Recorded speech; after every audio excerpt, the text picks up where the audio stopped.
அரிசி களைஞ்சி காய வைக்காமல் மில்லில் கொடுத்து அரைக்காமல் ஈஸியாக முறுக்கு செய்யலாம்.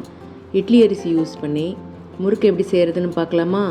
4 கப்பு இட்லி அரிசிக்கு 12 காஞ்ச மிளகாய், சின்ன மிளகாய், நீட்ட மிளகாய் இருந்ததுன்னா 15 மிளகாய் எடுத்துக்கலாம். இட்லி அரிசி 4 கப்பு இட்லி அரிசிக்கு ஒரு கைப்பிடி பச்சரிசி நல்லா 2-3 தடவை அலசி 2.5 மணி நேரம் ஊற வச்சுக்கலாம். இட்லி அரிசியை ஊற வைக்கும்போது காஞ்ச மிளகாயும் சேர்த்து ஊற வச்சுக்கலாம். சின்ன மிளகாய் இருந்ததுன்னா 12, பெரிய மிளகாய் இருந்ததுன்னா 15.